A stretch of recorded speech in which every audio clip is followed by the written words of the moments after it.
Film ini nyeritain tentang cowok yang namanya Sibong. Sibong ini jago masak guys. Dan dia adalah koki termuda di Blue House, tempat tinggal resmi Perdana Menteri Korea Selatan. Malam itu Sibong tahu kalau DPR lagi ngadain pesta makan malam untuk duta besar Tiongkok. Nah, si duta besar ini sangat sensitif sama tulang ikan.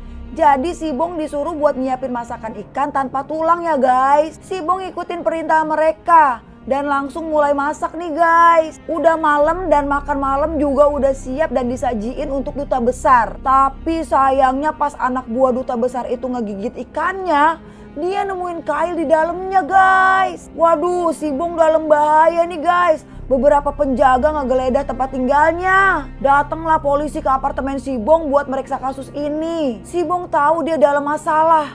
Jadi dia nyoba buat kabur lewat balkon.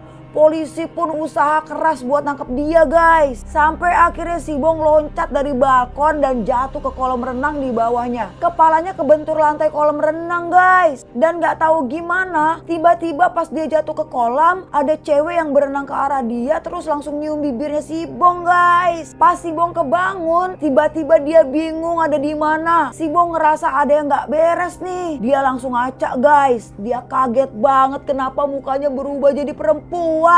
Dia mikir mungkin dia halu gara-gara kepentok di kolam. Sibong langsung keluar nyari tahu kenapa dia bisa jadi begini. Tapi dia malah lihat banyak cewek-cewek di depan pintu yang hormat dan manggil dia yang mulia. Dia kaget terus dia lari. Tapi tiba-tiba dia ngerasa selangkangannya kok dingin. Pas dia lihat, dia baru sadar kalau dia kehilangan pisangnya guys. Sibong panik. Awalnya dia pikir dia dijual terus diganti kelaminnya. Tapi pas dia ngamatin sekelilingnya, Sibong baru sadar kalau ternyata dia melakukan perjalanan waktu ke masa lalu guys. Nah, akhirnya dia dibawa balik ke istana nih. Besoknya dia bangun. Barulah dia tahu siapa dia sekarang dari pembantu di situ guys. Dan sekarang dia itu ada di dinasti Joseon tahun 1851. Dia tinggal di dalam tubuh Kim So-young, seorang bangsawan kerajaan. Yang lebih parahnya lagi, Sibong tahu kalau Kim ini mau dinikahi sama raja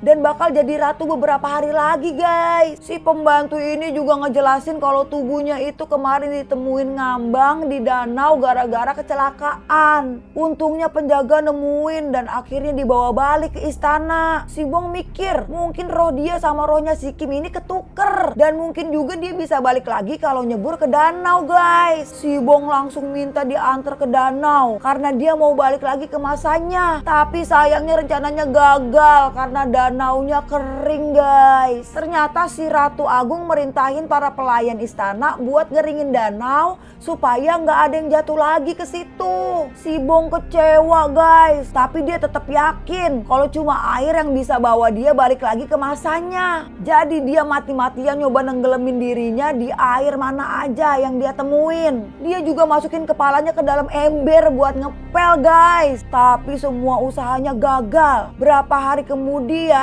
hari pernikahan pun tiba. Sibong gak ngerti apa-apa soal adat istiadat dinasti itu guys. Tapi dia dibantu sama pelayan-pelayan di situ dan akhirnya dia berhasil nyelesain upacara pernikahannya. Bong yang sekarang udah jadi ratu diundang ke kamar raja buat tidur di sana. Sibong ketakutan dan nawarin raja buat minum alkohol biar si raja mabuk dan ketiduran. Untungnya dia berhasil. Dan raja ketiduran. Sibong ngerasa lega guys. Besoknya bangun tidur Sibong pusing karena habis mabuk guys. Sibong ditawarin makanan tapi dia bosen sama makanannya. Dan pesen ke koki kerajaan buat masak ramen. Kokinya bingung. Apa itu ramen? Koki nyoba bikin makanan berkali-kali. Tapi Sibong tetap gak puas-puas guys. Makanan pertama terlalu sehat. Dan makanan berikutnya terlalu hambar dan pedas. Akhirnya si Koki kesel dan nyerah. Akhirnya Sibong disuruh masak sendiri guys. Sibong ini kan memang dasarnya koki. Dan dia mutusin buat masak sendiri. Pelayannya bingung karena si Kim gak pernah masak dari kecil. Jadi pelayannya punya ide buat berantakin dapur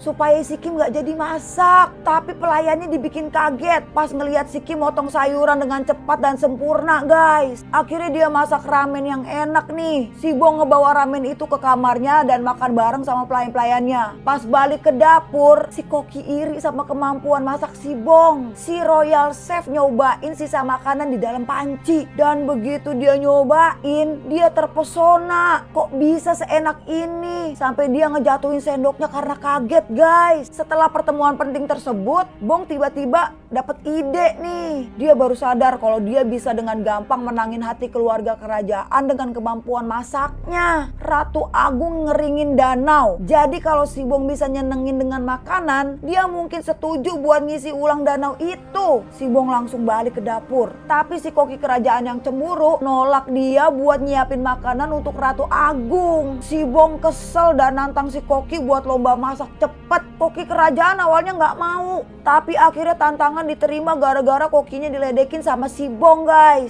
Seorang pelayan membunyikan bel dan kontes dimulai. Kepala koki ngambil pisaunya dan dengan kasar motong seikat wortel. Tapi tangan si Bong lebih cepat. Si Bong langsung motong beberapa timun dengan mudah guys. Setelah beberapa menit masak, masakan si Bong udah selesai duluan. Jadi dia yang pertama yang neken bel guys. Jadi dia yang menangin kontesnya. Si Royal Chef kesel. Dia bilang biarpun kecepatan itu penting, rasa tetap harus diuji. Si Bong juga setuju dan minta inspektur masakan kerajaan untuk nyicipin kedua masakan itu. Inspektur suka sekali masakan si Bong guys. Dia nyatain bahwa itu adalah masakan yang lebih enak. Sampai akhirnya si Bong dikasih izin untuk ngambil alih dapur kerajaan guys. Si Bong ngegunain status baru itu buat keuntungannya guys. Nah pas si Bong menganalisis makanan ratu, dia bisa tahu kalau ternyata si ratu ini lagi sakit gigi. Nah makanya akhirnya si Bong mutusin buat bikin makanan dengan tekstur lembut buat Ratu Agung. Si Bong langsung mulai kerja nih. Dia mulai buat bubur kentang. Pertama dia nuangin susu ke dalam panci dan nambahin bahan-bahan lainnya. Sambil sesekali nyicipin campurannya guys. Setelah itu kentang tersebut akhirnya dimasukin ke dalam panci. Nah habis itu makan malam disajiin dengan taburan bunga untuk penyajian yang lebih cantik. Si Bong seneng banget dengan hasilnya dan dia ngirim langsung ke Ratu Agung. Ratu pun menikmati makanannya, tapi tetap bilang kalau makanannya ini belum sempurna karena disajiinnya dalam keadaan dingin guys. Perubahan suhu bikin kentang tumbuk jadi ngegumpal, makanya rasanya jadi berubah. Selain itu bubur yang tumpah di sisi piring juga mempengaruhi penyajiannya nih guys. Si Bong kecewa ngedengernya dan dia balik ke istana dengan keadaan sedih. Pas di gerbong istana,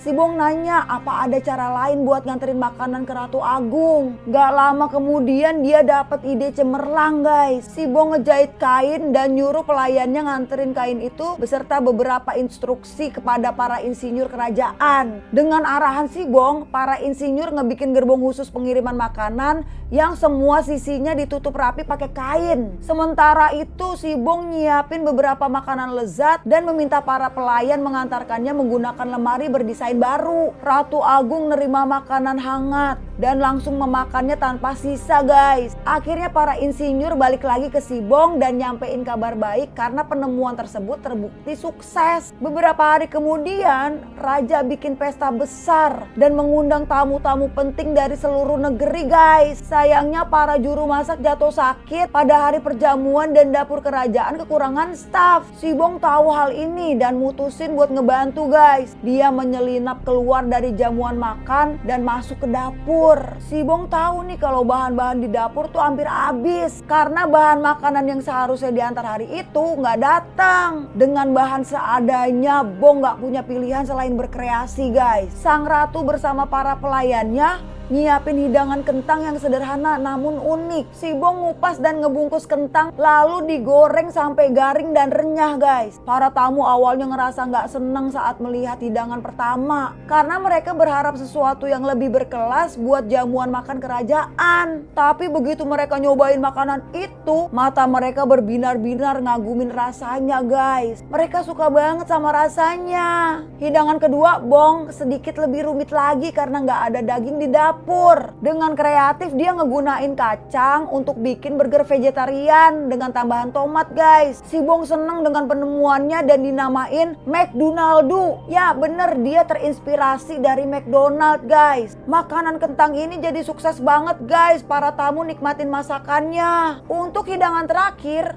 si Bong ngebikin hidangan penutup jelly klasik. Dia menulis pesan khusus pada stick jelly dan menyebutnya jelly keberuntungan. Karena para tamu bisa ngebaca ramalan setelah selesai menikmati makanan itu guys. Para tamu seneng dengan jelly klasik itu dan ngebaca peruntungan mereka masing-masing. Meskipun ada kendala di awal, jamuan makan ini sukses besar berkat masakan si Bong. Ratu Agung yang juga datang pada jamuan makan itu sangat senang sama keterampilan si Bong dan akhirnya memintanya untuk ngajuin permintaan. Tanpa ragu si Bong minta agar danau itu diisi ulang guys. Si Ratu Agung pun langsung ngabulin permintaannya dan merintahin para pelayan buat mulai ngerjain pekerjaan itu. Sayangnya karena ini masih abad ke-19, belum ada mesin canggih yang dapat membantu tugas ini guys. Jadi para pelayan cuma bisa ngangkut air secara manual dengan ember kayu. Prosesnya sangat lambat karena para pelayan harus jalan jauh dari sumur kota menuju danau. Si Bong kesel ngelihatnya dan dengan cepat nemuin cara baru. Dia minta setiap pelayan untuk tinggal di satu tempat dan hanya mengoper ember dari satu orang ke orang lainnya. Semua orang seneng dengan sistem ini karena bikin kerjaan mereka jadi lebih gampang dan cepet guys. Mereka semua ngelanjutin tugasnya dan ngerjain dengan sabar. Sementara si Bong jadi pengawas. Udah beberapa hari nih mereka kerja, tapi danau belum keisi juga. Si Bong pun bosan dan mulai kesel guys. Untungnya air terjun besar mulai turun. Pelan tapi bertahap mulai mengairi danau guys. Si Bong seneng banget sama perubahan cuaca itu.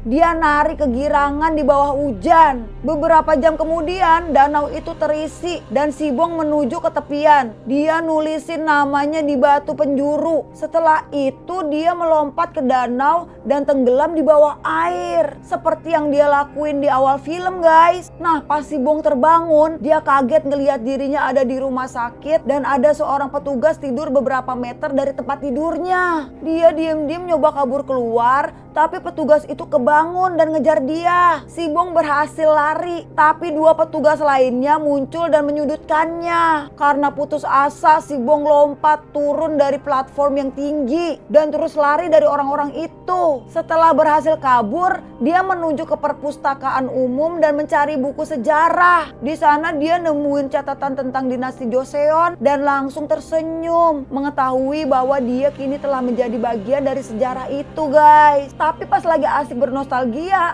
tiba-tiba petugas pengejar udah ada di perpustakaan guys. Si Bong nyoba untuk kabur lagi, tapi para petugas itu bilang kalau mereka di sana bukan untuk nangkap dia. Ternyata masa kini udah berubah karena perjalanan waktunya ke era Joseon. Sekarang dia nggak dikejar-kejar polisi lagi. Sebaliknya, malah mereka di sana untuk ngelindungin si Bong. Karena sekarang si Bong jadi pelapor yang telah ngebuka kasus korupsi para pejabat. Si Bong langsung ngecek kebenaran informasi itu lewat internet dan dia tahu kalau itu benar. Dia juga tahu kalau saat ini dunia udah berubah. Nah, di akhir film, si Bong ini nyampein pesan positif tentang bagaimana perubahan kecil di masa lalu dapat berdampak besar pada masa depan guys.